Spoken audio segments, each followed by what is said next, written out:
You're listening to the ESO Network, your station for all things geek. Hi, I'm Joe Heath. I'm Toni Heath. And this is the Watch-A-Thon of Rassilon. Ew. It's just the two of us today. Good Lord.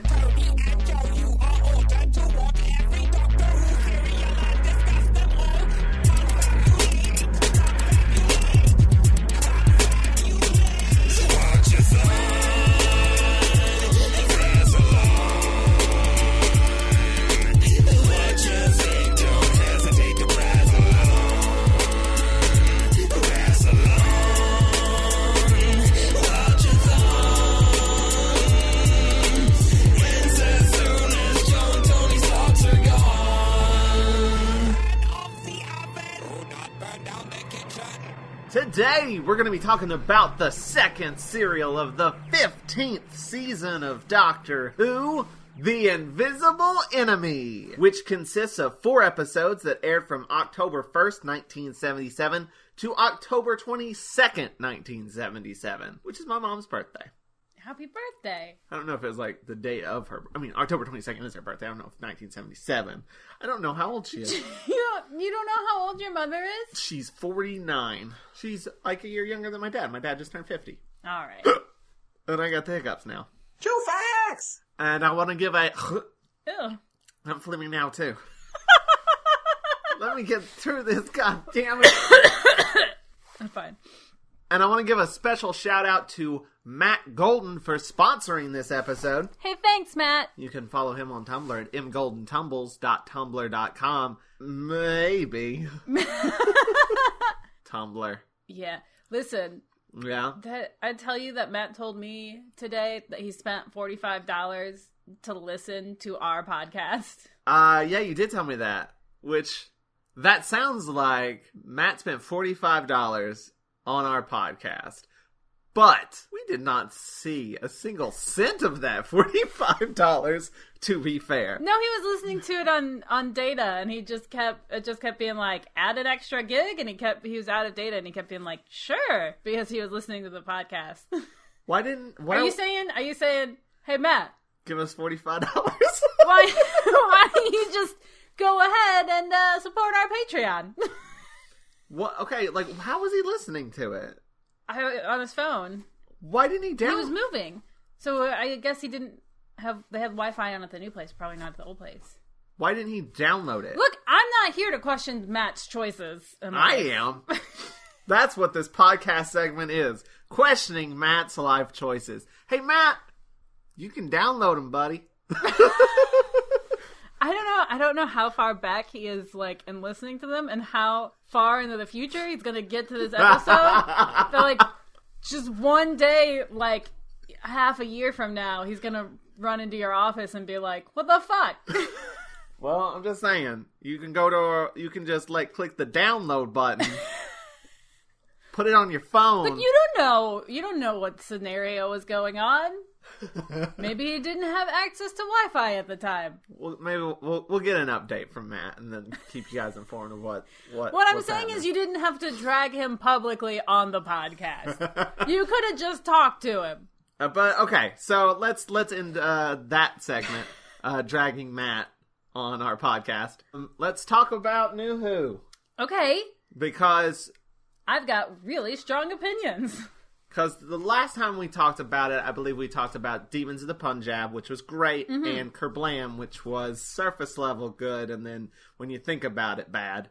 Yeah, it falls apart if you, like, apply any critical thinking to it. Yes. But the last 2 episodes we had, which we have not talked about, are The Witchfinders. It was fun. I like that a lot. I thought Alan Cumming was amazing. Absolutely. I don't really have a whole lot to say about it, except that I really liked it. Like, yeah, it was fun. It was good. It was a solid but fairly nondescript episode. That's where it really had one of those really good scenes where it's like the Doctor talking to the bad guy. The bad guy being King James, kind of a bad guy. But like it's like one of those nice little discussions about the Doctor as a character that I always kind of enjoy. So I like that a lot. But yeah, that episode, fine, good, fun, A+.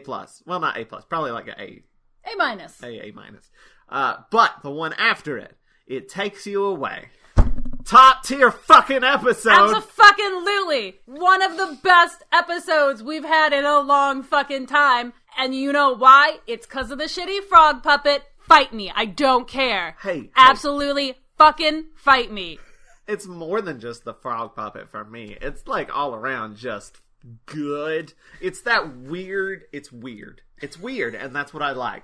I mean, you got Mirror Universe, you got a guy who leads you around in a middle dimension with a fucking fantasy balloon. Where, like, we watched it and we were talking about it in the chat with everybody, and I was, like, going through the tag, and I saw ribbons, and I was like, I fucking forgot that crazy-ass shit was even in that episode, because there was so much weird-ass shit in it. That's my favorite type of Doctor Who. Speaking of, we're about to get into that same sort of feeling of, like, oh, right, I completely forgot that weird shit happened in this serial. I saw a lot of people who are like, this is a very Douglas Adams-y episode, and I was like, that makes sense to me. Well, I assume they're referring to the era of the show, which we have not seen. Not like specifically Hitchhiker's Guide or anything like that. Right. It had the Doctor breaking up with a frog universe. What is it called? The Solid Tract? Yeah. I love it so much. I want to be its friend. I want to be its girlfriend. Let's be honest. I love it. I love the idea of it. I love its dumb little frog avatar. It's good. Was that an actual blind actress in it, by the way? I mean, I don't know. I saw a couple people saying that they're glad they hired an actual blind actress, but that was like a post I saw in the notes. I don't. You know what I haven't seen anyone saying about it, which that I really enjoyed? Is anytime they're in the mirror universe, the shots are flipped. Yeah. I don't know if I would have noticed that if it wasn't for you pointing it out. Well, that and the shirt. That honestly wasn't what tipped me off. It was like, something about them seemed odd. Like, they seemed to be leaning, like, the wrong way. The wrong way, yeah. And then, like, and it's also, like, their hair parts are different. So it was like, I was like, something feels off. And then I saw the shirt, and I was like, oh, it's flipped. I thought that was a really clever touch. I wonder if they, had planned on that the entire time, or they just were like, well, you know, it'd be fun. Like in editing. Yeah. Guys, this is the best episode. I'm also like, I'm a little like, oh no. The next episode's going to be the finale. We'll still have the New Year's special after that, but Chibnall will be back, and I'm a little like, oh, but... We just had such a really good, fun run. I kept wanting to say cereal. When we're on the podcast, I want to say cereal. But talking of just weird-ass Doctor Who, let's, you want to talk about the Invisible Enemy? Let's do it. Let's dive into the Invisible Enemy. Episode 1, which I've called The Last Supper of Titan. Do you know what it's in reference to? I was going to say, is it a reference, or... It's like literally a line said in the episode. Is it? I think he says the Last Supper on Titan, but instead of Titan. But oh yeah. Anyway, my notes say spaceship, ship problems, weird space thing. Okay, here's the thing. I remember looking at you when you were typing these notes and saying, "Joe, why are your notes so shit? Those are not going to help you later." And you were like, "It's fine. I know what they mean." I do know what they mean. What do they mean? They mean we got some cool ass models. Oh man, they're really good models. There's like rocks dangling in space. I enjoy looking at them. Through space. Looking at them makes my eyeballs pleased. I don't remember what the ship problems were, but I mean the ship gets attacked by something, and it's the coolest effect. Is it like ink and water? Is that? I don't know. Could be. It is very like fluidy, and it's like It's like a little hole opens up in space, and it's like just swirling and around the ship, and little lightning blasts hit it as well, like little hand-drawn lightning bolts. The ship says contact has been made. The ship itself says that, and the people on the ship are like, "What does that mean? There's nothing here." Because they don't see anything. They're just like, the ship's acting weird. And there's like 3 guys on that ship. They probably have names, but I don't give a shit. Fair enough. Hang on. We don't. I'm just gonna pull up the... Well, it doesn't matter. They don't really stick around. I'm still gonna pull up the wiki. Why? Because I don't have notes. You have my notes. Your notes are garbage. What are we talking about? The invisible enemy. Because it's invisible, and... That's why the ship can't see. The people on the ship can't see it because it's the invisible enemy. Dun, dun, dun, dun. You're just clicking words. You have to actually... Probably should have went to the TARDIS wiki. Oh my god, well, it wasn't the first result, and that was what I clicked on first. So we cut to the TARDIS. Some old things have come back. First off, Leela's back in her savage outfit, though she has a hat now. It's a nice addition. They've moved into the old TARDIS set. I think I read somewhere that the cool TARDIS that we had last season got destroyed. Oh, really? Like on accident? Yeah, like in storage. That like water damage and is stuff. a bummer. That's one of my favorite sets. And the Doctor apparently doesn't even like it either. He's like, it's bad color. Leela says, white's not a color, because it's the old white. Yes. And she's like, white's not a color. And he's like, that's the problem with computers. They only see in black and white. There's no grays or aquamarines, or he just names some colors, and he's like just trash talking the TARDIS, and the TARDIS just stops. It just turns off. The TARDIS is like, well, F you then. This is the episode where we just have bodily functions. Gross.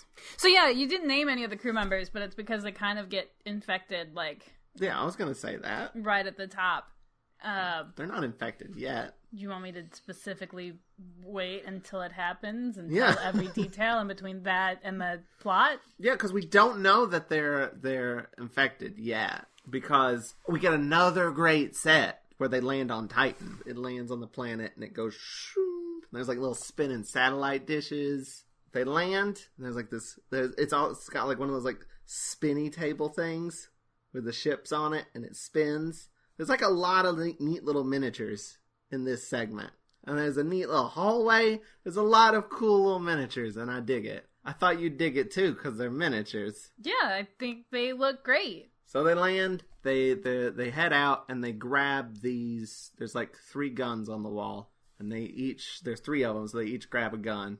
And they're wearing these helmets. And it's also at this point that we see, like, they're on the base and they see, there's like signs everywhere that are written, there was a name for it. I think it was like Ringlish or something like that. It's like, it's supposed to be like future English. So it's all just like emergency exit, but it's like IMURGINSEEEGGSIT, stuff like that. So it's like spelled phonetically instead of the actual words. Though it's kind of confusing because some of them are just the regular words, because it's just like mess, like the mess hall.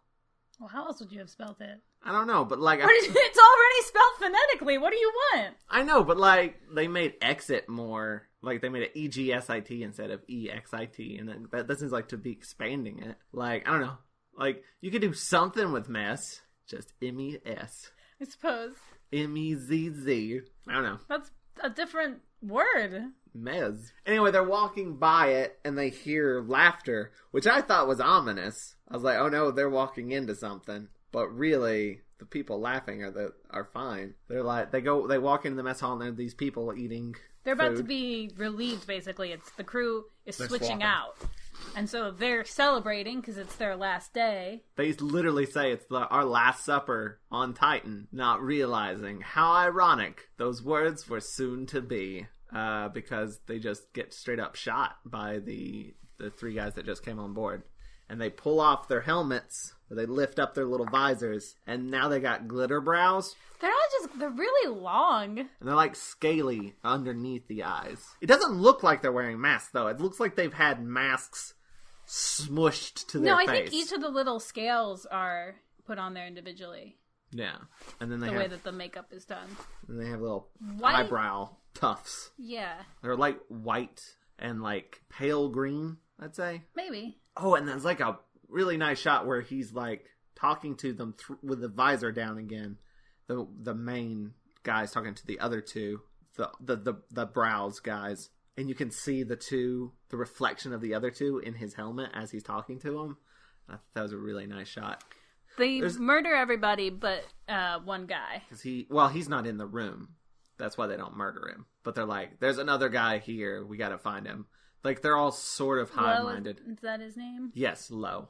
I want to say there's a lot of interesting shots in this. There's a lot of, like, good framing and stuff, but badly paced in some places. Like, things move a little too slowly here and there. It's like he set up a nice shot and then, like filmed the shot it. lasts too long. Yeah, or that's, like, kind of clunky. There are literally a couple scenes where it's, like, just the actors moving into a certain spot and then saying their lines. In some instances, there's scenes where it's just a little clunky and weird.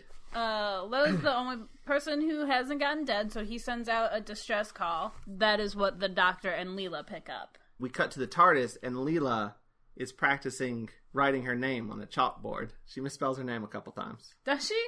It says, like, Lula at the top. I didn't notice. Then they get the distress call. There's, like, a lot of, like, little small things that I like in this. The next thing is Leela chewing on the Doctor's scarf. The Doctor's standing up at the council, and she's, like, crouched down on the ground, and she's, like, clutching it. Like a comfort item or something. Like, the Doctor doesn't even, like, notice, like, right away. He's just like, boop-a-doop, and he's, like, looks back and, like, sees that she's chewing on it. And then he's like, what's up? She's like, something feels wrong. Which I heard was not really a thing, but it's been in, like, 3 or 4 episodes, her sensing having danger. Instinct. And it's actually a really important plot point, this serial, specifically. That she's all instinct. Well, kind of. They say that, and then another character says it, like he just thought of it, and then it turns out not to be that.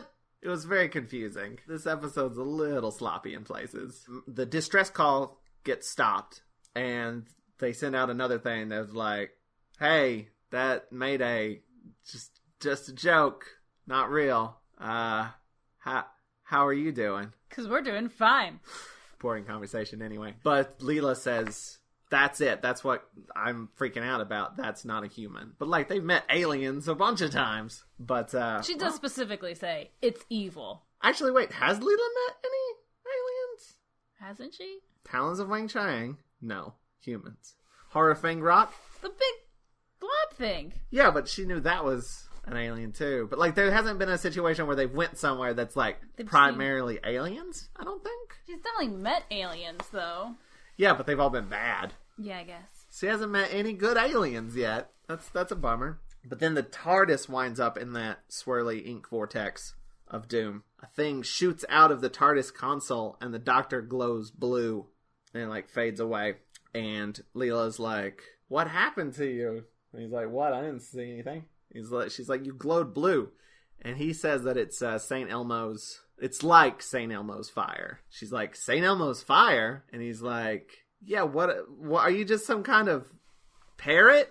And she goes, parrot? And then he just keeps talking and says something about, like, move over. And then she goes, move over. I'm looking at the picture of her spelling her name, and I think the first one is actually supposed to be the Doctor, and she's copying it. But they're both spelt right. Oh, that is double E's. It looks like Lula. Nope, it's 2 E's. Yeah. Though his loops and his E's are very, very... Right, but that's the Doctor. The Doctor has spelled it for her, and she's copying it. Hers looks a lot better, I think. I can actually read it. That looks like Lula. The 2 E's look like a U. Am I wrong? No, but that's not... Like, you can tell. Her loops are way better. Look at that L. Look at the loops in that L. Her A's a little chunky. Like, the Doctor's A is a lot better. But until you get the A, hers looks fine. Better even, I'd say. Take that, Doctor. Your handwriting is shit. But the Doctor has been zappity-zapped. And I think he says contact has been made. I don't remember. But he collapses. The eyebrow people on the ship say that there's a host now. For the nucleus. And then we come back to the ship, the TARDIS, and Leela gets zapped. But nothing happens to Leela. She's been rejected. And must be destroyed. And they land in the on Titan. But the Doctor wakes up off the floor and says something like, I'm feeling fine, Lally. And she's like, what? He's like, I said I feel fine, Lally. Perfectly fine. Like, he just keeps, like, flipping his, like, the chunks of the words, getting them all mixed up. And his speech is all messed up. And he thinks he's had a shot of a Bic. Which, that doesn't happen to anyone else. No, but he's got, weird Time Lord brain. He sure does. We'll find out more about it later. It's real gross in there. Then he's like, it's fine. Anyway, let's go take this distress call. Do you know what I think it is? What? I think that, like, that is the Doctor's weird allergic reaction. Because it's also shown that, like, other Time Lords do not have the reaction that he has to, like, regeneration. That he's, like, one of the only ones who gets regeneration sickness and gets all confused and stuff.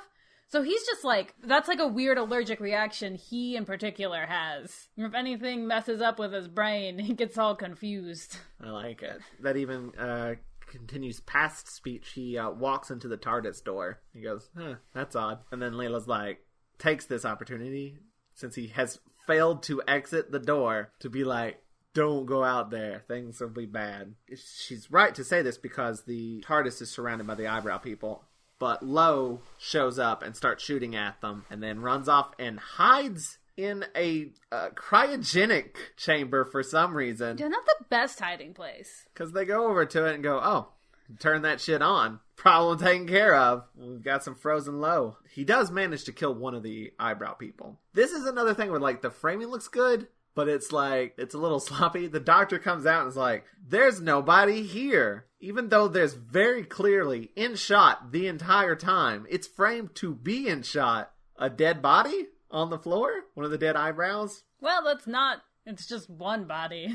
It's immediately to the left of the TARDIS. If the Doctor looked down even slightly, he would have seen it. But Leela sees it. They're like, see, shit's bad. She's like, I'm gonna go figure out what's going on. And the Doctor's like, shh, no, you stay here. I'll go figure it out. And then he turns around for a second, and she basically just runs off. And he's like, so anyway, what we're doing... Oh, God damn it! Every time. She goes and she finds Low. Yeah, she gets him out of the cryogenic chamber. Just in time. Frosty. Well, not just in time. He's just in time. He wouldn't be frosty at all. But he, like, fair enough, collapses down. He's got white ice dust. Yes. White ice. Fuck! White what? Ice dust. Yeah. That's what I said.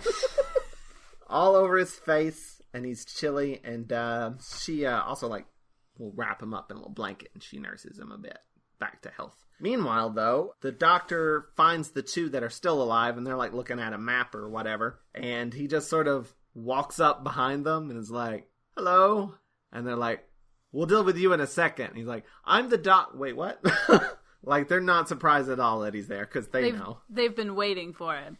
This is the scene that's also, like, Their names, by the way, are Saffron and Meeker, and the way that you know that is they're written in that sort of English across their waist. Yeah. I only remember seeing Lowe's when I was doing the GIFs. I did not pay attention to anybody else. Lowe is the only one that's, like, a character that matters, really. This is another shot where it's, like, weirdly... They'll just, like, walk into framing and not talk while they're moving, stop, and then continue a conversation. And it happens a lot, specifically in this scene. And, like, the shots look nice, but it's also, like, awkward. And I don't know if it's awkward on purpose, because it's definitely supposed to be a little uncomfortable. But there's just scenes where, like, the Doctor is talking to these people, and then he'll walk away from them, stop, look up, and then, like, they're, like, in the background and he's in the foreground, you know? Like, soap opera style. And then they'll continue the conversation. And it was very weird. They get the Doctor, and they look at him, and electricity beams shoot out of their eyeballs into his eyeballs. And they mind wiggle him, much like the Cyber people did in, what one was that, Tomb of the Cybermen? Sure, if you say so. That's what I remember when they mind wiggle. Once I watch them, I don't remember, like, their names or what happened in them. All that information's gone. But it's a similar visual effect of, like, shit shoots out of their eyes into their eyes, and then they're brain controlled. Sure. Mind controlled. There's a difference between brain and mind, apparently. That gets brought up later. I still don't entirely know what that means. Yeah, they talk about the brain-mind... Was it interface or the brain-mind... Yeah, it was the brain-mind... That's hard to say. The brain-mind... You want to say brain-mind. Yeah, brain-mind interface. I think the mind is kind of the more, like, metaphorical of... It's the more conceptual of the two. So, like, the brain's the physical thing, the mind's the mental thing? Yeah. All right. And I think even in the episode, the Doctor says the mind is more of the, like, imagination and shit. The brain's logic. I think he said that was, like, the thing, difference between logic and imagination. Doesn't honestly make a lot of sense. Not super, no. But yeah, they brain control him, and the doctor is evil now. This is like the 6th time Tom Baker's played an evil doctor. But they say that he needs to destroy the reject, and they need him to breed his nucleus. Breed from his I don't know. There's some. They say he says I need to breed from my nucleus or something. I don't know. It's real gross sounding. But basically, he's got a nucleus. The nucleus of the virus. Because he's the most intelligent. That's why they picked him. So they give the doctor a gun. They go to find Leela. Okay, so I know that this is the period during the show when things get brighter and happier and... Well, brighter, just physically brighter. I can see more things. So I was a little surprised when this episode kind of starts with, like, horror aspects to it. Like, the doctor is evil and, like, it's well lit. Like, he's in the like, half in the shadows and, like, calling out to Leela, like, Leela, where are you? We got stuff to do. But he's clearly evil and going to kill her. Like, it's pretty creepy. Like, it still feels like we're still we got, like, 1 foot in the horror era still. We're mostly into the light, but, like, our toes are still wet. Well, I feel like you mixed things at the end there. Our toes are still wet in the horror muck. Wet from the darkness. Wet from the darkness. Yeah. Dark wet. You can get some interesting stuff on the dark wet. No. No? God, no. Why are you so against me today? Leela hears him and is like, oh, that's the doctor. And Lo's like, don't trust him. Like, those people that, like, took over the ship were people I know. And they used to be good guys, and now they got funny brows. That's a visual only thing. That's a great joke for this audio podcast. Toni is waving her hand against her eyebrows like they's wiggly. That's what they look like. That's just for you, podcast listener. The doctor is trying to convince her, but then, like, tries to stop it. He's like, I can't do it. And then, like, one of the eyebrow guys is like, but you gotta do it. You gotta do it. And, like, it's just reinforcing it so that he doesn't, like, break programming or whatever. But he's fighting. Yeah, he's really struggling with it. And then the way that he's, like, fighting it, he's kind of just like, I can't do that. I can't. And the guy's like, you gotta. And he's like, right. But I can't? And it's so creepy, too, because, like, Lo stands up, or is, like, hiding behind a plant or something, and jiggles it and makes a noise. And, like, that's, like, in the middle of the doctor fighting it.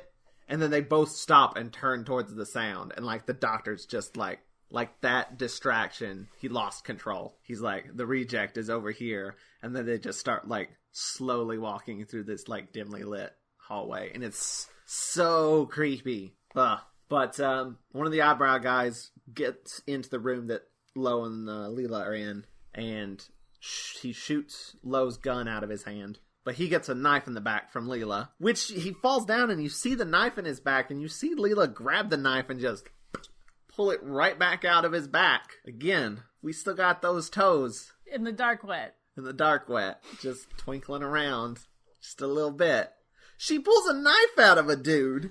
She sort of goes off to try and find the doctor, but, like, Lo is a fucking idiot. Because they said something to him about there's a purpose earlier over, like, the monitor or something. But he leans right down in front of the guy that just got knifed in the back, and he's like, what is your purpose? And then gets mind wiggled. Then Leela's out in a hallway, and the doctor, she's, like, looking one way, and he's behind her and pulls a gun on her. Watching it again, I made a gif of it. It's very clear that he, like, swings around and then adjusts himself so that the camera can get up closer to his arm.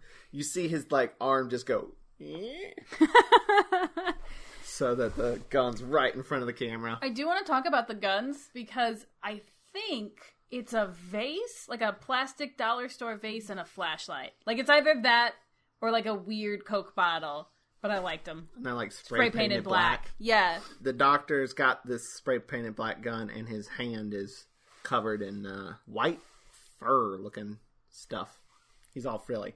And that's the cliffhanger. That's is he's pulled a gun on Leela. That's the end of episode 1. We are now into episode 2, which I've called Protect the Nucleus. Then we get the most boring shot I've ever seen. We get that recap, and then it cuts to a close-up of the doctor, like side profile, looking at Leela. He does not move. He does not emote.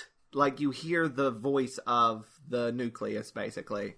Being like, kill her. And he's like, I can't. And this shot goes on for like 20 seconds of just the doc. It's visually stunning. It's just him, his profile, for way too long. Basically, he's able to fight it off enough to warn Leela. She ducks as he shoots. He manages to control it a bit. He puts his hand down on the ground, and it like anti-werewolves. Like the hair on it fades away. And it's just a normal hand. And he says, like, I am affected by this. I don't know why you're not. Why are you not affected by it? And he's like, just basically trying to tell her what's up. And then, like, he's like, I can't deal with this. And then, like, just goes to sleep. He goes into a meditative state.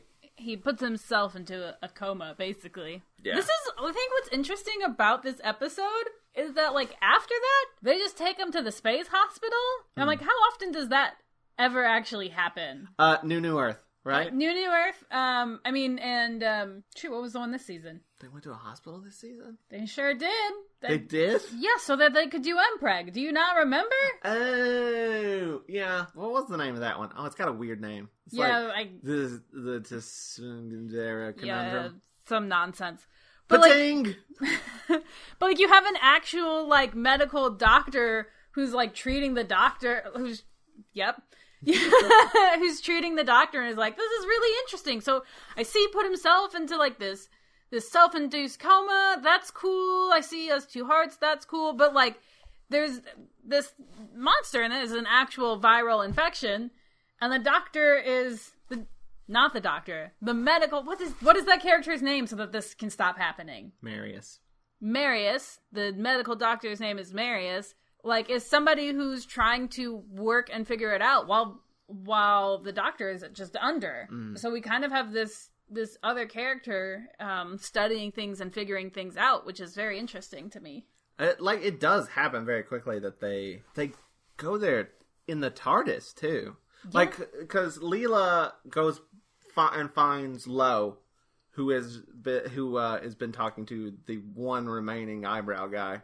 And he's like, oh shit, Leela's coming. I'll pretend to be good, Lo. Lay on the floor like you're dead. And like he puts on like these big red glasses. Visors. And Leela's like, what's up? And he's like, no, I killed that guy, but I wanted to look cool while doing it, so I put these glasses on. No, he says he damaged his eyes somehow. But he like... by being too cool. Looked directly at some sort of beam of light. And I think it's like the gun. Yeah. The flare from the gun or something. And so they're like, well, I'm taking the doctor to the hospital. Like, let's all go. Yeah. Does that one eyebrow guy get left behind? Yeah, only the 3 of them go to the... Oh. Well, that guy gets back up and he's like, I'm not dead. Ha ha ha. But, like, what happened to him? I mean, he stays there. Does he ever come back in the story? Is he just left on Titan? I mean, they go back to Titan, don't they, in the story? Maybe they're setting up the, that guy stays behind to set up the thing that happens in the last episode. Yes. Okay. Oh, and the hospital, by the way, is on this, like, giant meteor. I think it's just because, like, they were getting really good at models. They're like, let's throw some more cool-ass models into this. Let's have them go to a second location. And then we get a neat little callback, because they put the doctor in this, like, chute thing. It's real weird. It's like the Bial Foundation, by the way. The what? The Bial. Bial or Bial? It's 1 L. Bial Foundation. The Bial Foundation. But, like, Leela has to pilot the TARDIS there. Oh, yeah, I guess she does. I think the doctor gives her some coordinates or something. Or he does? I don't know. Yeah, the doctor gives Leela the coordinates. I feel like this is the first time that the TARDIS has been used to travel. In one story? Inside a serial. Yeah. That's, like, on purpose. It feels like we've been in an era where it's like, we go somewhere and then we break the TARDIS immediately because we don't want them to just leave. We're actually using the TARDIS here, and I feel like that feels new. It may have happened once or twice before, but not often. The doctor gives Leela the coordinates before he puts himself in the coma. But when they're there, they drop the doctor off in this, like, weird little chute thing that holds bodies that I guess takes it to the hospital room. But the receptionist, the secretary, I don't know what they are, is, like, putting in the doctor's information. She's just tapping away. She's wearing this cool, what would you call it? Like, latex green outfit?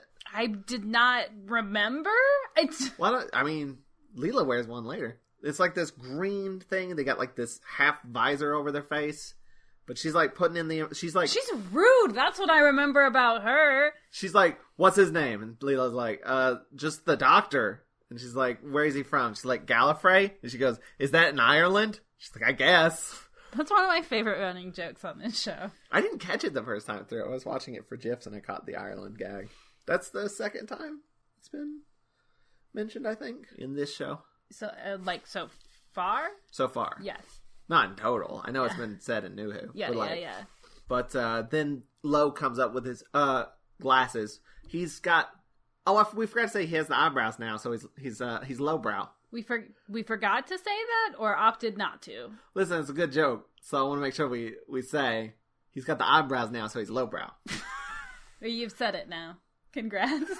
Do you get it? He's lowbrow. It's a good goof.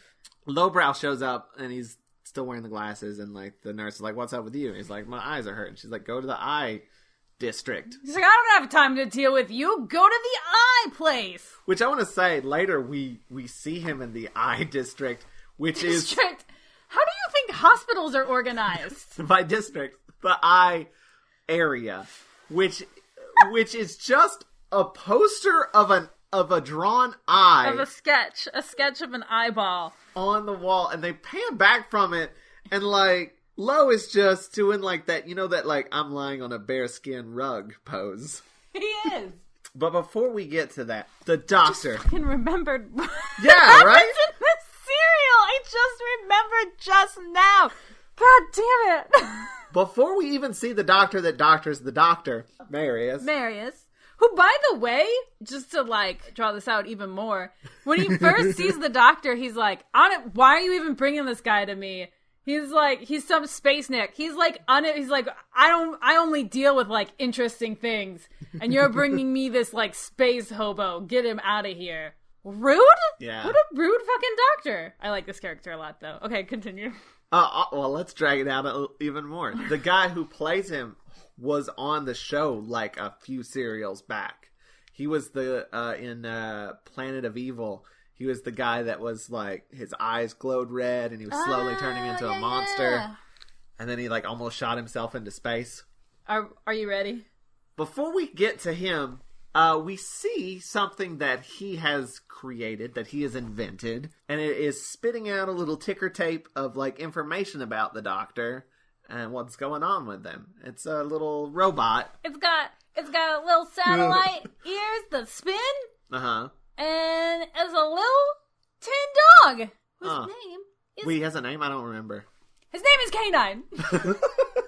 Affirmative. It's fucking Canine. Canine's here, you guys. I didn't know. I didn't either. I'm pretty sure I screamed, Canine! You screamed, like, it's so high-pitched, it frightened me. I didn't know that Canine and Leela were at the same time. I thought it was Sarah Jane and Canine, Because of the show? Because of New Who and Sarah Jane Chronicles. No, that's not right. Sarah Jane Adventures. That doesn't happen. I think that happens. By the way, in her spinoff. Canine is Dr. I've already forgotten his name. Mantzoukas. No. Mantzoukas. Sorry. No. Marius? Dr. Morbius. Come on now. Marius. It is Marius. Yeah. Canine is Dr. Marius's dog. Like, that's how he's introduced. And the whole time, like, throughout this episode and throughout this serial, I'm like... That guy's gonna die. Either that guy's gonna die, or later on, I'm like, the doctor's gonna straight up steal this dog. He's not even gonna ask. He's gonna steal Canine. He's gonna steal that man's dog from him. To be fair... K9 was only supposed to be in this serial. Really? And then they're like, this fucker costs a lot of money. We're gonna get our money's worth out of him. That's actually funny. I read something that like he has a little side thing that has like a digital readout on it, and this is the only episode where it actually does anything. I also watched the documentary where they get the original one out, and he's remote controlled and stuff, but he's loud as hell. Is he? Yeah, and they're like, we would not do this today. Like, it would be way too loud. Also, they was talking about like they would be watching it on a monitor and doing it, and like there was a delay, so they just kind of had to like guess where to stop. They had to have to stop 2 seconds before they wanted to. The first time they used him, he ran right into the camera. K9, we should say, is adorable. Mm-hmm. I loved him pretty instantly. He says affirmative a lot. I don't know if he's gonna grade. I've seen him a decent amount on Sarah Jane Adventures, and he never graded, but... Is he always just as adorable? I think so. Because he has all those, like, adorable robot qualities that you like. It's true. He's like... He's also... I don't have emotions, but really, he's does. really kind of snarky. Yeah. He's very sassy. He talks back, sort of, to Dr. Marinus. I'm trying to think of a specific quote he says. Well, there is a bit, which we'll get to later, but, like, something happens. Leela's like, what is going on? And he's like... This is a very complicated... Yeah, and she's... Technobabble. And then she's like, can you explain it simply? And he goes, negative. He's kind of a little shit, and I love that about him. So the doctor wakes up. It's like, what's up, doc? First of all, it's fine. It was fine. It was okay. Why he gotta laugh so hard? I'm laughing at your annoyed reaction. I haven't even done anything yet. You shook your head like, no. You're trying to pass it off like you had no reaction because this is an audio-only podcast. But you shook your head like, God damn it. And you're like, I had no reaction whatsoever. Yeah. In that voice. What it sound like. Dead on. I'm an impressionist. So anyway, he wakes up. It's like, what's going on? And then they sort of like theorize like why Leela is immune, which is that maybe it's because she doesn't think. She just reacts. All instinct. Yeah. Not thinking in a bad way, but in a way of like she just goes. She's a person who relies on her intuition more than like critical thinking. Which I don't think is entirely fair. She's definitely written that way a lot. But yeah, she's been thinking things through a lot more lately and talking about the scientific method and all that jazz. That's true. She has been learning. Basically, comes alive long enough to be like, here's my theory. Anyway, good night, and passes back out. So yeah, then we get that scene I was talking about where Lo poses like he's on a cover of a calendar, and he wiggles his doctor. Gross! Well, he does. He brain wiggles his doctor, and like that's basically all he does for a little while. Is they're going around the hospital increasing their wiggles. By the way, I said that Marius is uninterested in the doctor because he thinks he's some sort of space hobo until K9's like, actually, he's some kind of wacky alien. And then Marius is like, no shit, tell me more. And that's when he gets interested. Terrible doctor. Really fun character. Overacting like hell, by the way. That's what's so fun about him. Some ridiculous accent. I think it's supposed to be German. That sounds right. Some stereotypical scientist accent. Very crazy. Wow. Nailed it. I'm an impressionist. So then he leaves for some reason to go check on something. I don't remember. But Leela comes in, and K9's like, get the fuck out! You are not allowed! And then she's like, the doctor is mine. He's like, if you don't get the fuck out of here, I'm gonna blow you up. And he starts doing like he starts doing like a countdown and like threatening Leela. And then she's slowly backing away from this like 2-foot menace. And she bumps into Marius, and Marius is like, oh, K9. He tells him to stand down. Which is like a very strong, for like security for a hospital. I understand. Like, I understand that families are, like, tough, and you gotta get tough with them as, like, nurses to, like, get them out of the room sometimes. But to be like, I will literally fucking shoot your ass if you... I'll sick my metal dog on you. If you don't get out of this room right now. That is harsh. But, yeah, he says, Leela's a friend. And then he's like, I made this robot dog. Isn't that cool? He made it specifically, by the way, because he can't have, like, a real dog because, like, of the asteroid that they're on. He said something about weight limits, which I'm like, that thing's gotta be heavy as fuck. So you made a metal dog? But also it just made me think, No dogs on the moon. No dogs on the meteor either. If only Magnus could have built a canine. Guys, I'm fucking listening to the Adventure Zone. He knows about no dogs on the moon now. I do. I'm like 3 episodes into Pedals to the Metal. Yeah. Do you want to take a break so that we can do No, an I episode of the Watch-A-Thon of... I'm not going to give an The update Adventure on where Zone. I'm at in the Adventure Zone. I just said 3 episodes in. We don't need to hash You don't want this to talk out. about your thoughts? Listen, the problem was we watched the fucking My Brother, and Me TV show, and I was like, all right, fine. I'll listen to your goddamn podcast. I tried to listen to it on my own without telling you, so I could just like subtly, sneakily, like sneak references in. But I wasn't getting it that pissed you off. Well, I didn't even listen to a full episode before I told you. I'm real bad at keeping secrets. Do you want to know what you got for Christmas? No, I want to be surprised. Okay. Why? Is it good?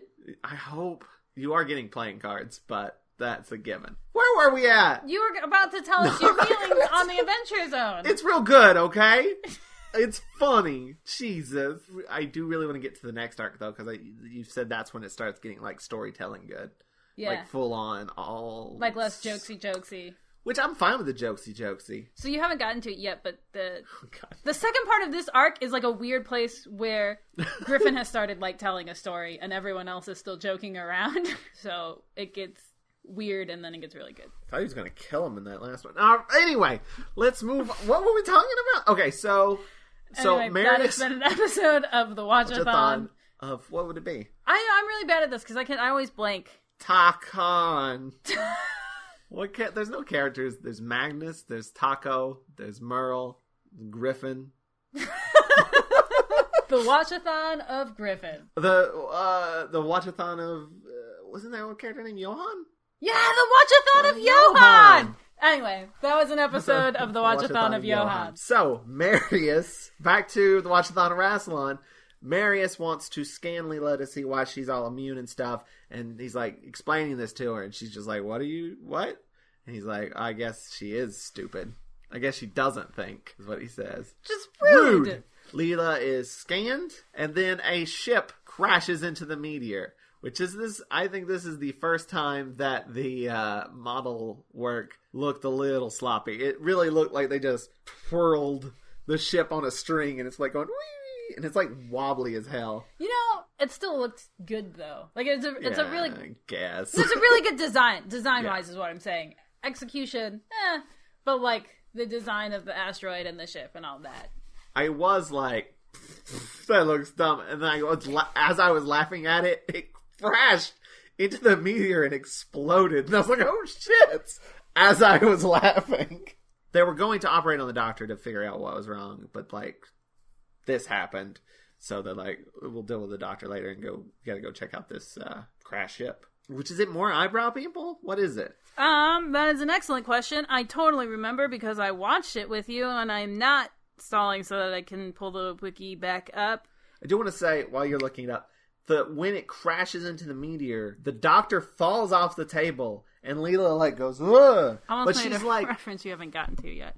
but Leela's like, her face. The face she is making, it's just like bored. She looks super bored, even though the entire place just rocks. She's just like, ugh, this again? This happens every serial. I'm not saying like anything about a crash. It's not in here. Oh, because you skipped over this part. Well, I was about to say. That happens first. Well, that's what I was saying. Like, they're wanting to operate on the doctor. You weren't saying that. Yeah, but I said the ship crashed into it, but like they were going to operate on the doctor. I said that after, but that was like that interrupted it.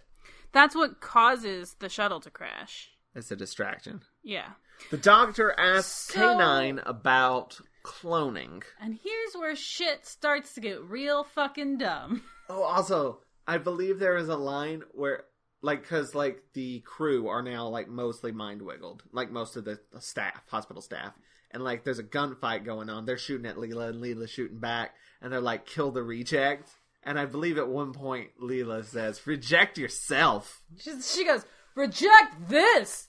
Pew, pew, pew, pew, pew. K9 gets involved, too, and shoots a dude right in the dick. I think it's supposed to be his knee. It's not. He shoots him right in the dick. It's at such a weird angle. I watched it again, and it looks like maybe he's holding his knee as he goes down. No. It's the dick. K9's a badass. K9 is vicious. K9 does not have time to fuck around. I didn't know he was, like, so hardcore. I don't think he ever, like, shoots shit in, like, Sarah Jane Adventures. I don't remember him ever shooting shit on Doctor Who. He never takes a crotch shot in the Sarah Jane Adventures. No. But, yeah, the Doctor's like, hey, can we get cloned? And Marius is like, yeah, but it's like, they only last like 10 minutes. It's I like that unnecessary. he's like, yeah, it's real experimental bullshit and it only lasts for 10 minutes, but I've got a big ass cloning machine just sitting in the back here like it's a fucking microwave oven.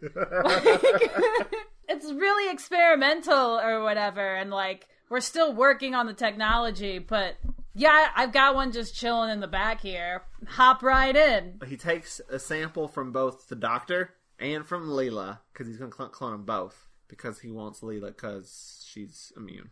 We don't know what he's planning yet. They last for 10 minutes. They're basically you. They also are in a 20-plus minute episode.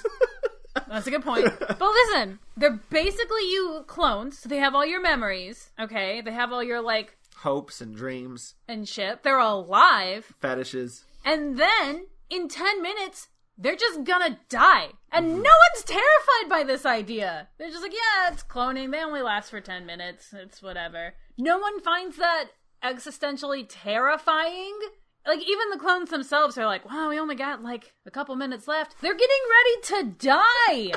They're a version of themselves that aren't real and also temporary. I find it very upsetting. If you've ever read Who Censored Roger Rabbit, they're a lot like the doppelgangers. You know, I've never read that. You've talked to me about it before. But... yeah, because in the book, not in the movie, the book starts with basically Roger Rabbit dead and his doppelganger, which the cartoons can create a doppelganger of themselves to do the dangerous stunts, and they like fade away after a while. They just die. They just fucking die. But Roger Rabbit's murdered, but his doppelganger's still alive, and he's like holding on as long as he can to solve his own murder, which is a lot more hardcore than the movie. Anyway, so that's what they've done. They've cloned themselves, and they leave. The Doctor's like, I'm going to go to the TARDIS. The Doctor too. And they're like, why? And he's like, trust me. He leaves to go to the TARDIS. And that's when we have that scene, like, Leela sees him walk by, and she's like, which Doctor is that? And K9's like, technobabble. And she's like, simplify. And he's like, fuck no. And she's like, wah, wah. That was just a masterful recap. Thank you. As a recap of my previous recap. I didn't want to have to repeat that whole thing again. I was recapping my recap from previous. Lord. You remember? Yeah. Okay. But the Doctor gets something out of the TARDIS, walks back by, and Leela's like, that one's Doctor 2, right? And K9's like, affirmative. She's like, fuck yeah. Got it. I know what's going on. I've got a handle on all this nonsense. So the Doctor has gotten a component from the TARDIS that makes things shrink, and he's like, "I'm gonna plug this into your microwave oven, clonificator, and it'll make us shrink. Put me in my eyeball." Yeah, he specifically says to the tear duct. And by the way, like, Marius is just like, "All right, good plan." He's not like, "Oh shit, that's pretty rad technology" or anything. He's like, "Yeah, sounds good. This is just a normal fucking Tuesday for me." I have so many problems with what's, like, happening here. Okay, but first I want to say, they get in the machine and they, like, start to shrink down, but, like, Leela, like, peeks in and she's like, is that what I really look like? K9 says, like, affirmative. And she's like, She's into it. All right. Like, has she not seen a mirror? But, okay, so they shrink down. Marius goes into the thing and, like, just sucks it up with a needle. Like, how does he know where they are? They're microscopic. Were they standing on a little X? Yeah. There's, like, no way to know where they'd be. He doesn't even, like, get, like, a magnifying glass out or anything. He could have just stepped on him. Yeah. I believe I made that joke when it happened the first time and when it happened in the recap of the next episode. I was like, oh, shit. Okay, that's issue number 1. Okay. Issue number 2, he ejects it into the eyeball, and they're just swirling around in this blue shit. They have no protection? Yeah, they're not in, like, a spaceship. They don't even have space suits. You're supposed to be in a ship, and you're supposed to drive the ship around. Everybody knows that. We've seen inner space. You're going into a fucking body. It's not sanitary. It is real. I hate, like, organic sets, you know? Mm-hmm. And so when they go into the doctor's brain and they're just walking around inside of it, and it's real gross. I don't even know what that blue shit's supposed to be that they're swirling around in. It's his tears. His tear ducts. That's sad. Okay, so that's the end of episode 3. That's the end of episode 2. The doctor goes inside himself. Which is the plot of way too many fanfics. But we are now into episode 3, which I have called The Fantastic Forage. I was gonna say, I just thought of, like, a couple episodes back. The story about Tom Baker. Oh, that was literally last episode. Was it last episode? Will it have been last episode? Yes. What is it? It's the last one we recorded. It goes up tomorrow. Oh. It's Horror Finger Rock. I thought it was farther back. Nope. We're getting a little behind. Yeah, shit, that's a little scary. Yeah. I'm putting it in. He said Tom. Yeah, Tom's putting it in. Tom's putting it in himself. Tom's putting Tom in Tom. Episode 3, the fantastic. Actually, Marius is putting Tom in Tom. But Tom told Marius to put Tom in Tom. Yeah! I had to do the Inception noise. I didn't mean to scare you. I was like looking away. There was like a lull in the conversation, and I was like, great, I'll pull the wiki back up, make sure I know where I am. Okay, so can we talk about how great my title is? Yeah, no, let's talk about how great your title is. Episode 3, The Fantastic Forage. You're gonna have to explain it to me. Alright, first off, the Fantastic Four. No, I'm there. I'm with you on that. Because he is the 4th Doctor. Oh, yeah, okay. The Fantastic Voyage, which is a movie where people go inside a body. It's like one layer too many. Nope. This is the Fantastic Forage. I was trying to be like, I don't remember any foraging in this episode at all. I don't understand. It's a play on voyage. Yeah, but I thought it was forage. They're foraging for the nucleus. I mean, they're foraging in his brain, his own brain. Pretty big stretch. Would you like to move on now? I want you to tell me that it's great, and then we can move on. It's a pretty good goof. You've been listening to those Mackle Boys too much. Does anybody call them the Mackle Boys? Yeah. Cool. They should.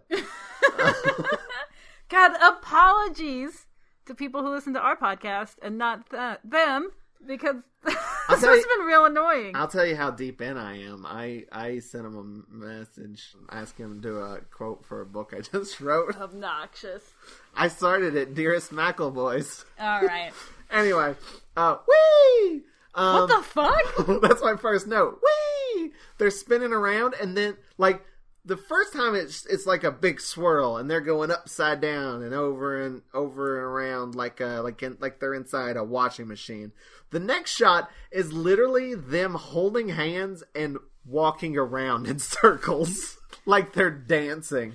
And then the doctor's like, "Whoa, I'm dizzy." So yeah, you said the sets are like real gross. They look kind of like the caves in the 3 Doctors. But I will say, there's definitely some CSO, but I'm also, like, not sure what's set and what's... Yeah, it blends really well. I mean, it blends really well because you don't know what you're looking at. Yeah. So you're not like, that background's not real. You're like, everything here is kind of wobbly. It's all There's, like, I really fleshy. There is some fleshy stuff, but I like the, like, white... I don't know what it is. Like, they're walking on, like, this, like... There's, like, these white... I think they're almost supposed to be bones. neurons. Yeah. And they're, like, little... They're, like, walking across them, and it's, like, this big bridge almost. I'm using my hands a lot, which is not good. They're supposed to be, I think, kind of neural pathways, but it looks like this bridge built out of these sort of white, spindly... I mean, people know what neurons look like. I didn't. Oh, really? No, I've never, like, looked at them. I'm trying to think of... Looked in my own head. I'm trying to think of how you... They look like Tin's TARDIS, but white. We're now image Googling neurons. Yeah. It's like a chunky bit with They're branches. Like, yeah. They're like weird spider webs. Weird spider webs. All right. They're supposed to be neurons. There's a bridge made out of neurons, and they're walking across it. It's a pretty cool set piece. My favorite thing is, like, when they first get there, And they're in the big red gushy room. And the doctor's like, welcome to my mind. There's like a big bright flash of something, and then it like zooms across the screen, and Leela's like, what was that? And he's like, oh, just a passing thought. Dumb. And then he's like, I think it's my leg wants to kick. And then we cut back to reality, and like he breaks out of his little, like he's like strapped down to the hospital table, and he kicks out of the strap, and then like have to like push him down to the table. But this is where they're looking for the mind-brain interface. I will say there's also a bit like when they're on the neurons, and like she kicks it, and he's like, hold on now, you're kicking me there. But like there are bits where like they get their real life versions of themselves get hurt, and they feel it, which makes no goddamn sense. Because they're a clone, they're a completely separate entity.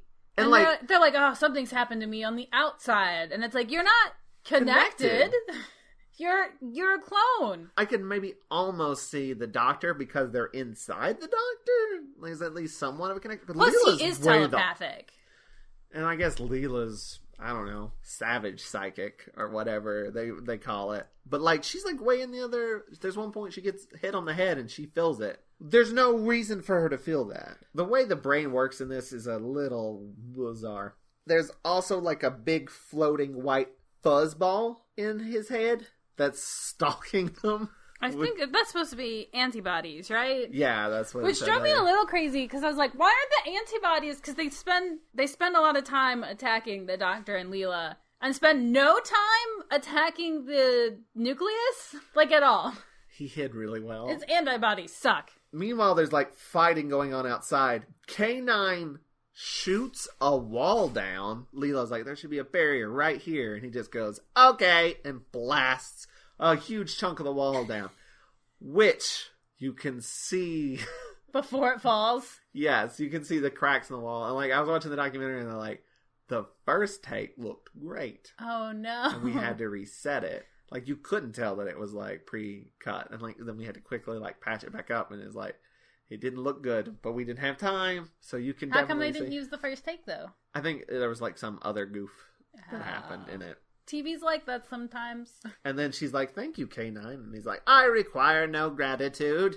I'm just a stupid robot. Oh, K9, don't talk about yourself like that. And then a shootout happens. And then we go back to Marius, and Marius is like, they're, like, studying it, and, like, we can't find anything different between Leela and the Doctor.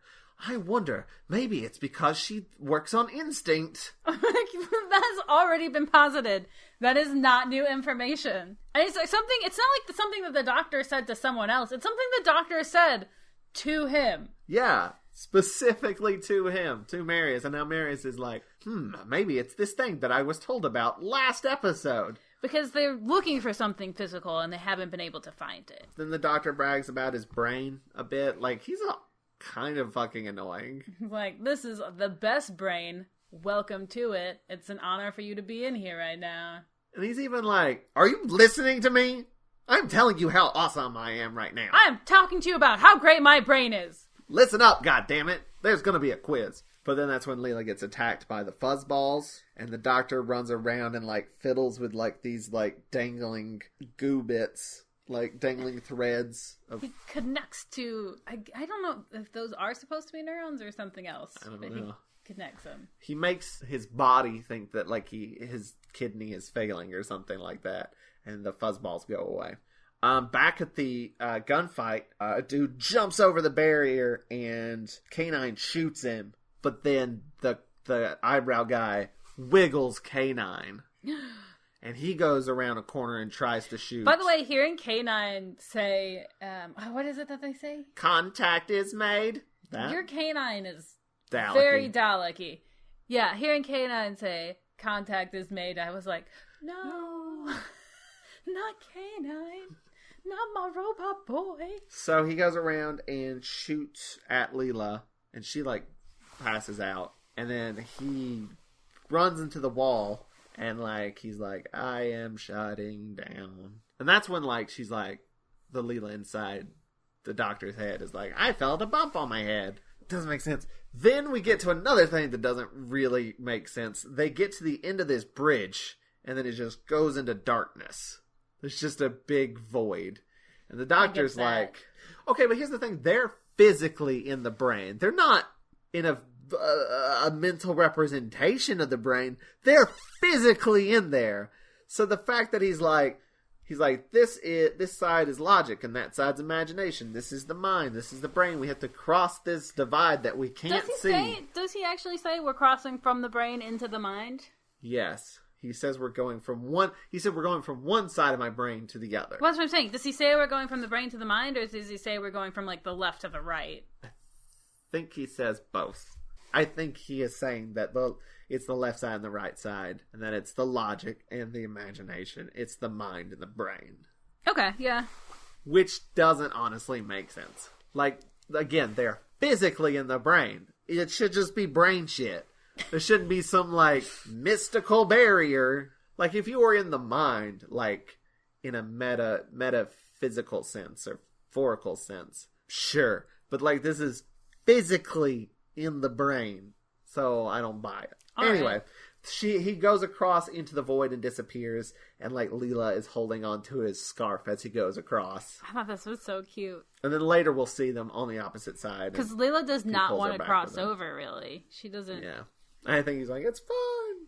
Believe me this time. Oh, but so they kind of cover it up a little bit because, like, as he's walking through the void, he's like, sometimes even I don't understand it. Because it doesn't make any sense. So then the eyebrow guys finally have, like, beat everybody and they've made their way into the hospital room where the doctor is. They've been threatening this whole time, by the way, on a very poorly CSO'd screen, and there's been a countdown and all sorts of stuff. No, the countdown's for how long the clones have. But they get to Marius and they wiggle Marius. Brain wiggle, yes. After he's already had, like, one of his assistants hide in the clone/shrinking machine. The Wayne Zelinsky machine. Oh, they should do a Honey, I Cloned Myself. Honey, I Cloned the Kids! Has that been done? There was a TV show. It could have happened.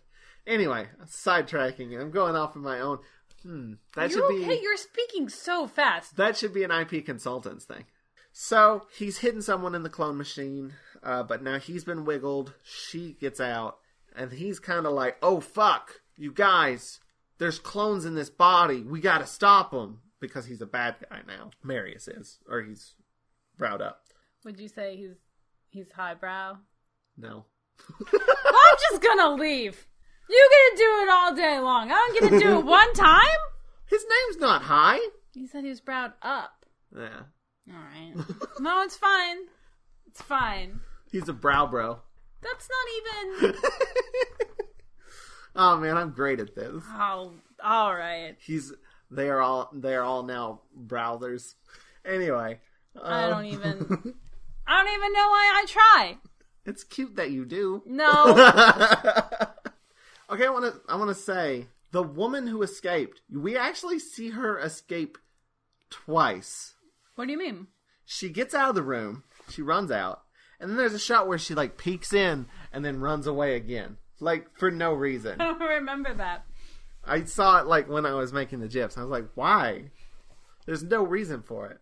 K9 wakes Leela up and says, like, I rebooted, and I'm sorry for shooting you. And the woman comes up that escaped and is like, fills Leela and K9 in on what's been going on. That the doctor is now compromised. And then we cut back to the brain where they now get across to the imagination side of the brain, and it's real windy there. What is it? Why is there wind in the brain? Because he's a real airhead. Fuck you. This is fun. I get it now. You love tiny things. We haven't even talked. How do you feel about this? I've been very clear about this before. I don't just love tiny things. I like scale discrepancy. So if you take them and put them in like a weird, unrecognizable set, how am I supposed to enjoy that they're out of scale? You just put them in some weird blobs and say, they're in the brain. Well, what about that one shot where they're just shrinking? I mean, that was almost pretty good. They slowly, like, duck behind the, like, the little viewing port. Here's the thing. If you're not, like, making a table out of a thimble, you're not using, like, a thread bob as, like, a kitchen table, or, like, sleeping in a sardine can or something, I'm not super interested. You need a visual representation of scale. I need somebody, like, sleeping on a button or something, like... or using buttons for wheels in their car. You just constantly need a penny for scale. Yeah, if there had been a penny in the doctor's brain for scale, then that shit would have been real cute. Either that or he just accidentally wound up in the Batcave. How do you feel about the giant penny in the Batcave? I don't really have any feelings about it. You don't think it's neat? Look, I'm here for borrower situations only, okay? Well, don't you feel the same way about, like, giants? Yeah. Dealing with tiny stuff? Yeah, because that's cute as heck. Yeah. So it's a borrowers or an Iron Giant situation. Oh, Iron Giant, yeah. What if there was a crossover between the borrowers and the Iron Giant? I don't how know would how that would work? Yeah, I don't know how that would function at all. These don't seem like compatible stories. That's just an immense difference in scale. Like, how do you even do that? I do, yeah. No, like if something's out of scale, that's funny too. If something's too big. But it's not as good as, like, someone wearing the top of an acorn as a hat. Like, that's the best. We're learning a lot about you. So, speaking of shrinking things, the bad guys decide to shrink Low. They're going to send him in two. Yeah, they're going to send him in two. Low gets real low in height. I'm not going to give that one to you! After you just so, like, wholly abandoned me the last time I tried. Like, we're done here. All right. So he gets shot into the doctor. Leela senses him immediately. She's like, there's something amiss. I didn't sense those fuzz balls at all, but I can sense Low. And lo and behold, he is there. No? Okay, but before he shows up, the doctor finds the nucleus, and they have a chat. Like, it's sort of a moral chat of whether or not it's fine that he's going to kill everybody. He's like, it's survival of the fittest. It's totally fine. I'm a virus, and I deserve the right to, like, I deserve the right to life the way all things do. This is how I exist. We take over other shit. That's just how it is. Like, that's just nature, man. And the doctor is basically like, all right, but it's, like, perfectly fine for me to defend myself, asshole. He says, like, yeah, you're right. It's fair. Survival of the fittest. Whoever wins, wins. And Leela gets in a fight with Low. They're attacked by fuzzballs, the antibodies. The nucleus gets shot? I don't know about it getting shot, but it gets big again. Yeah, how does that happen? I don't remember how that happens. I say again, it was never big. How do they get the nucleus out of his head? The nucleus also says, I mean, in addition to being like, I have a right to be alive, it's like, now I can spread throughout time and space, because now that I'm all up in your brain, I know all about time travel, which is pretty bad. The doctor's trying to shoot him, but disappears because the time limit's up, and the thing escapes through his tear duct. And then the clone just fucking dies. It just dies. There's a version of the doctor who was real, alive, had and thoughts and feelings, and then he just stops existing. Okay, I have another couple of, like, weird quirks. When they clone the doctor and Leela, they clone the doctor so that it doesn't have the virus, right? So it's just a clean doctor. Where the fuck do the clothes come from? Leela has another fucking knife. They didn't clone the fuck. They took her blood. How did they make her clothes and her knife? Second, the clones disappear, but her clothes and her tiny, tiny knife are left in the doctor's brain. It zooms in on a shot of that. There's just a tiny knife sitting inside of the doctor's brain for all time now. Jodie Whittaker has got Leela's tiny, tiny ass knife in her brain. Forever preserved in her imagination. It escapes through the tear duct, and then I guess Low puts it into the shrinking machine. Well, Low's dead, isn't he? Oh, well, someone does it. I think it's one Yeah, sorry, not Low. it's Marius. Marius. Because Marius is infected at this point. The nucleus grows into a giant prawn. It's just a big-ass lobster. Clap, clap, clap. And that is the end of episode 3, is the nucleus growing. We're now into episode 4, the last episode. Attack of the Jumbo Shrimp. Jumbo. You get it? Because it's big. How does this make you feel? Because this, you can actually see in relationship to other things. Again, it just looks like a monster. Like it looks like a jumbo shrimp. A monster based off of a shrimp, sure. Uh-huh. But it just looks like a Doctor Who monster. Okay, but listen. The word shrimp implies tiny. This is a big old shrimp. This is a really big shrimp. Does nothing for you? It does nothing for me. I will also say it, like, clacks over all of its dialogue. That suit is so fucking loud. It's like, hey! What? I'm gonna beat you, Doctor! That was great. That was a great auditory experience that everyone just had. You're welcome. The Doctor wakes up. He's healed now, maybe? Did the Doctor get healed? Well, the virus isn't in him anymore because it's too busy being a giant shrimp. That's true. But yeah, it's not the shrimp that does it. I mean, it is. It's the nucleus. Because he specifically... There's still other people that are possessed. But he specifically was infected by the nucleus. Okay. And the nucleus is no longer in him. But I think something passed into him that made him invulnerable as well, because they find whatever's in him. That's the thing. So they were like, we don't think it's anything physical, it's just that Leela uses instinct, and that's why she's immune. They literally say it twice in 2 different episodes. And then in this episode, they're like, we found it, and it's this thing. Like, the Doctor says that he probably absorbed it from Leela's clone. Was it the fucking tiny knife? It was the tiny knife! Knives are what make you invulnerable to this virus. Alright, sure.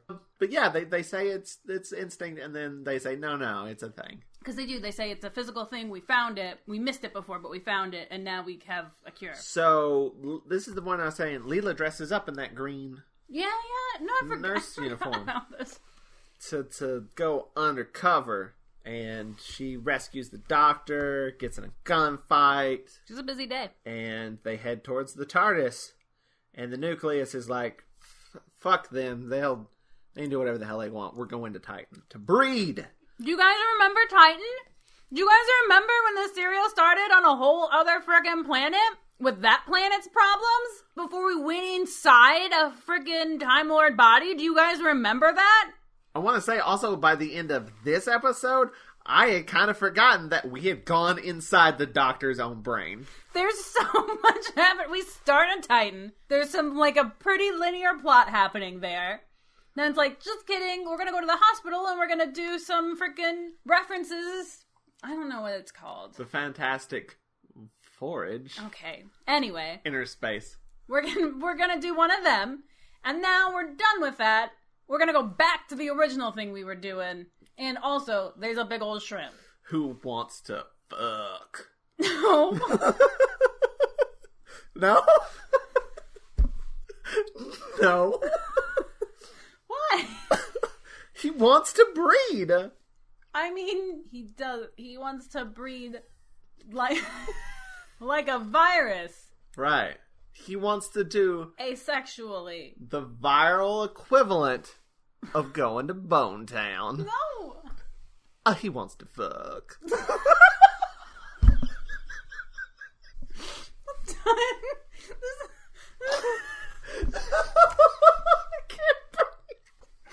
Anyway, thanks for listening to Watch-A-Thon of Rassilon. It's over. Can you continue? I can't even see because I'm crying. So, I'm sorry. What? The nucleus wants to get it prawn. On Titan is all you can eat, baby. Wink. Alright, cool. And then if I did it long enough, you would be done with it. What the hell happens next? Okay, so they're going... If you like this episode, check out more on Watch-A-Rassilon.com and make sure to rate and comment on iTunes. We haven't finished talking about this episode. If you'd like to help us even more, go to Watch-A-Rassilon.com/support. That's it. Okay. I'm signing us out. We're done. Listen, okay. So the Doctor asks K9 to knock out Marius. He does so. shoots him and he passes out. And that's when the doctor finds the immunity thing, and I think he's going to apply that to Marius. The doctor gives Marius the cure to cure other people as well. Yes. The doctor's like, I'm going to take the cure, this bit of the cure, to Titan. Also, can I borrow K9? And Marius is like, sure. And again, I'm like, he's not giving it back. K9 like he borrowed the TARDIS. He has a history of this shit. He's borrowing K9 like he borrowed Ian and Barbara. He's gonna steal this man's dog. So he TARDIS out of there. Because this is like the end. We're like wrapping shit up. Lands on Titan. The fucking nucleus is laid there's like a shit ton of eggs. It's just a little confusing. Yeah. Is he a shrimp or a virus? Well, maybe it was a virus that shot out little tiny eggs. They're super microscopic eggs. That was the virus. And but now that he's big, he's got to plop out a big one. Oh, I grossed myself out. They shoot some people. K9 shooting people. They're working their way through this Titan base now. I think K9 gets low on energy. Possibly. He just runs out of battery. The doctor's trying to make his way to the eggs with the cure. He's caught by Low. But K9 shoots. Wait, Low's back? Wait. What? What are you saying? My notes say Low. How did Low get back? Wait, did they clone and shrink Low? Yeah. So this is Prime Low. This is the original Low. Low Prime. Yeah, they didn't just straight up shrink Low. They shrunk his clone. Low's been here this whole time, you guys. But, like, Low catches the doctor trying to get to the eggs. K9 shoots Low, and then he gets shoved into the eggs. Like, the eggs are in, like, we just keep saying the eggs, but they're in, like, this big, like, containment room. K9 powers down at this point because he's like, I'm just fucking done. So the doctor has to literally drag him with him, which was literally just the thing is too loud. Yeah, and the guy who is doing it is like, my thumbs hurt.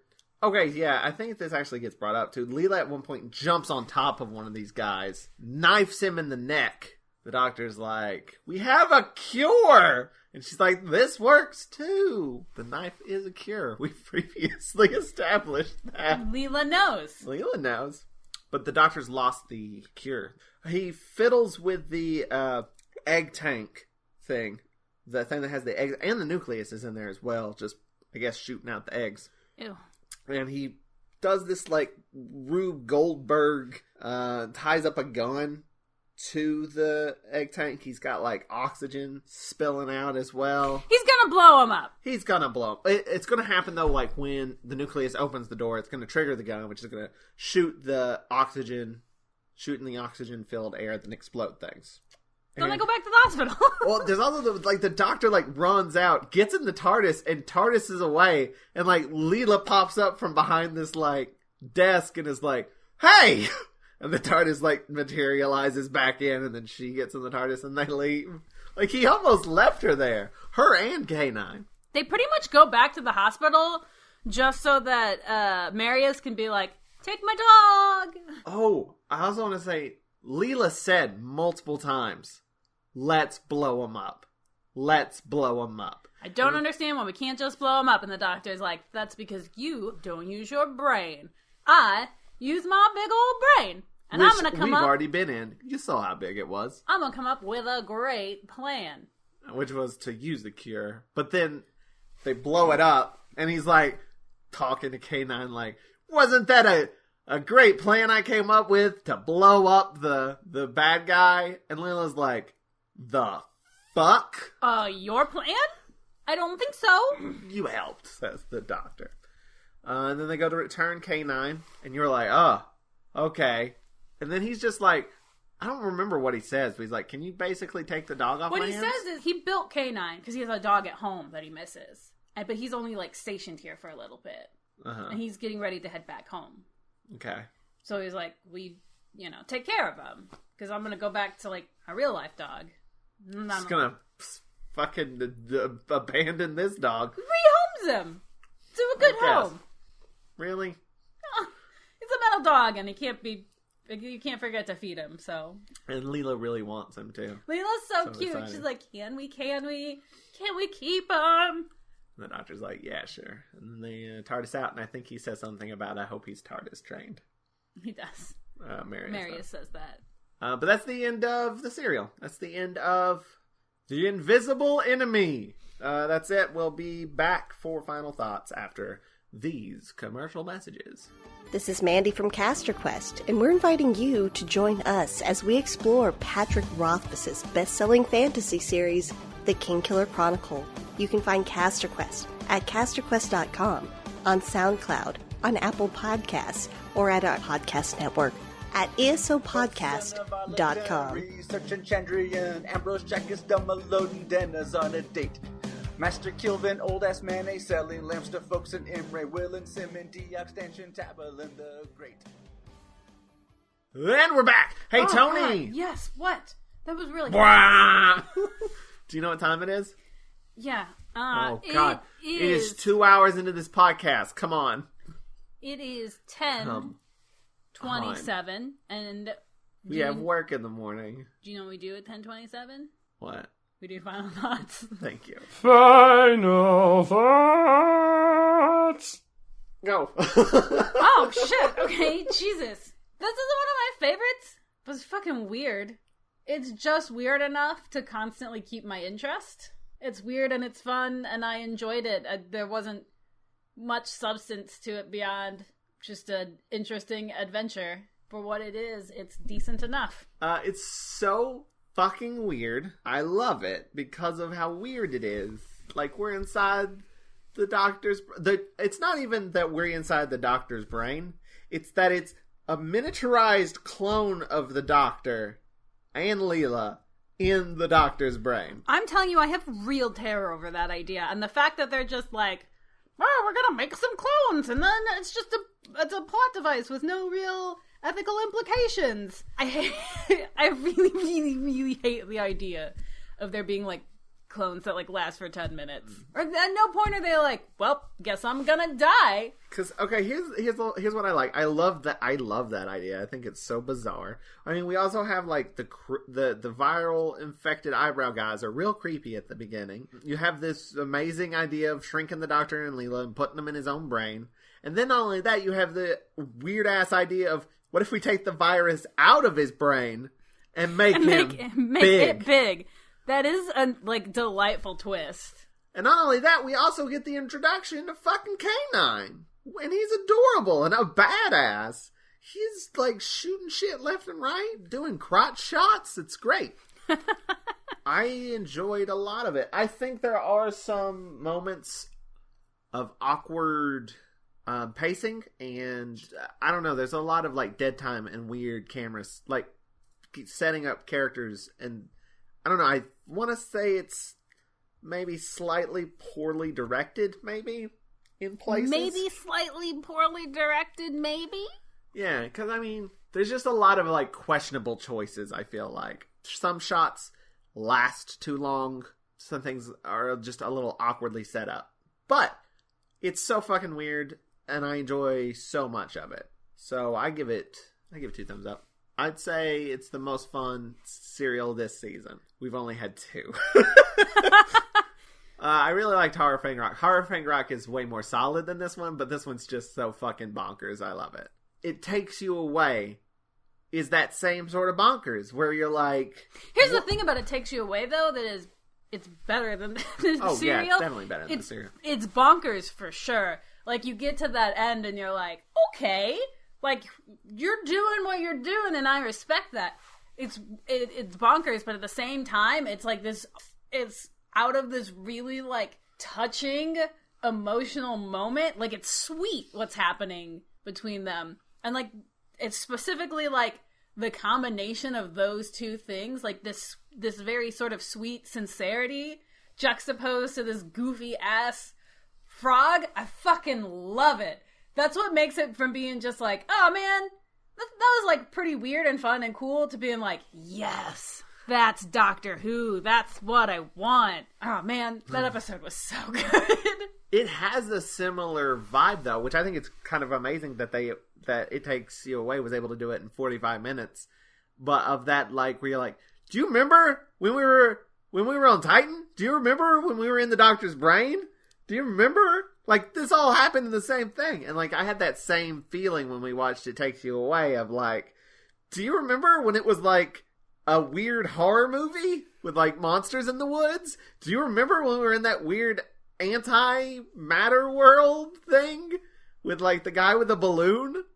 Do you remember when we were just in a mirror universe and that was it? Like, it's that same sort of vibe. And I dig that. That, to me, is what Doctor Who is. It's, like, not afraid to just do weird shit.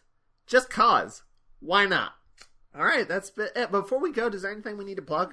I would consider it a personal favor if you were to look up See Unseen World on Facebook or Instagram and give it a follow. It should be premiering at the end of January, fingers crossed. It depends on if I get everything lined up that I need to get lined up. We've talked about it before on the show.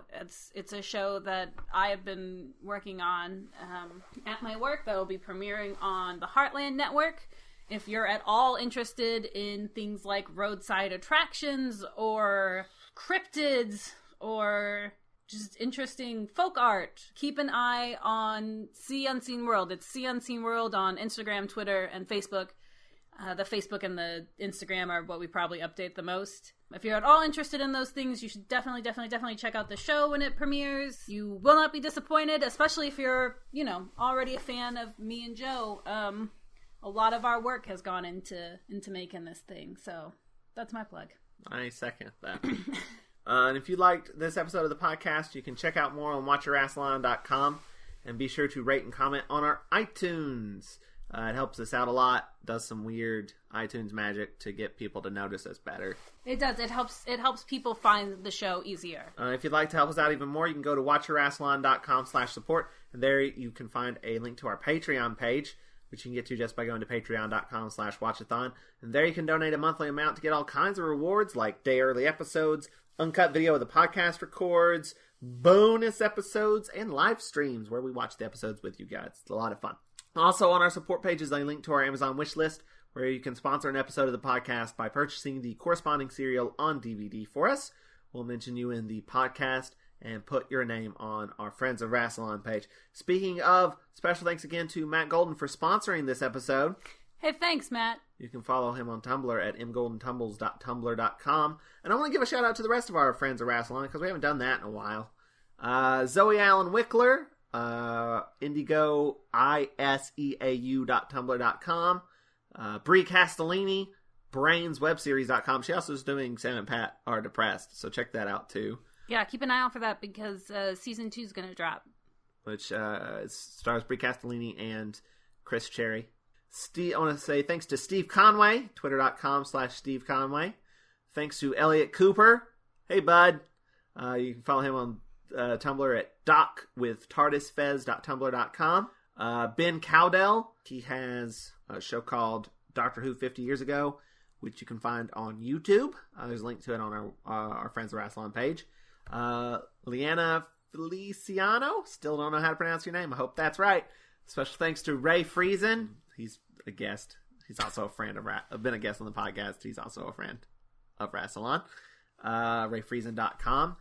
Felicity Cousinets of the Flopcast. Lily, or as we know her, Bisexual Brigadier. I actually did not realize her name was Lily. I've strictly referred to her in my head as Bisexual Brigadier. Same. Bisexualbrigadier.tumblr.com. Ian McLean. Melissa from Malice Rewatches Doctor Who. Melissa's one of our oldest Patreon patrons, yeah. And just somebody who's followed the podcast for a really long time. She's been on the podcast a couple times too. Yeah. Thanks, Melissa. What's up? Yeah, she actually watched an episode with us. She not too long ago. Yeah. Jason Perry, thank you. Rachel S. And last but not least, because this is alphabetical, Carrie Varner, which you can check out her Patreon. She has one as well, patreon.com/Carrie Varner. Oh, you should. I really, really like her art. She came out with a coloring book recently, and it's all haunted dolls. Yeah, we backed her Kickstarter. Cool. So good. Yeah, you should definitely check her out and consider supporting her on Patreon if that's a thing you're about. And one last thanks to Vincent E.L. for providing us with our theme song. Thanks, Vince. You can check out more of their stuff on swinglish.nu. They also have started a new podcast themselves with a guy named Ian. I don't know Ian's last name. I think he's Insane Ian. Is that his legal name? That's his legal name. They've started a podcast called The IP Consultants. They offer unsolicited advice on how to improve your favorite nerdy intellectual properties. And you can follow them on Twitter at IP Consult Pod, and they're on their website is ipconsultants.podbean.com. It's a great podcast. I listen to it. If you like Vince's episodes, you'll like the IP Consultants. But that's it for this episode. Tune in next time when we are actually going to release one of our bonus episodes from our Patreon, because we're taking a bit of a break for the holidays because Christmas is coming up. We will be putting out an episode on Christmas it's our second bonus episode. It is the Klepton Parasites. It is a First Doctor-ish comic. We've already recorded. It's already up on our Patreon if you want to check it out now, but we're going to release it to you guys for free as a way to fill in while we're taking a break, and also to let you guys check it out, see if that's something you guys want to donate for. So it also is available on the ESO Patreon as well. But that's what's going to be coming out in the next couple of weeks. And then after that, we'll be back to the Fourth Doctor with Image of the Findal with a new guest, Nicole Mazza. Yay! Of Terminus, a Doctor Who podcast. I'm very excited. I need to get out to Atlanta so that I can skate in the Atlanta Roller Girls practice. Lex goes out there all the time to skate, and Nicole's on that team. Derby buddies. Yeah. Last year, when we had the Christmas meeting, Nicole was talking about Derby, and I was like, I really want to, but I probably never will. And so this year I've been skating for a while, so fun. We'll be back for that. Thanks for listening. Keep calm and Rassilon. Goodbye, and I love you. Lord. Affirmative, Master. This has been a broadcast of the ESO Network. Be part of the crew and help support our shows by donating to our ESO Patreon or by shopping through Amazon.com or the TeePublic store, which can all be found at www.esonetwork.com. The ESO Network, your station for all things geek.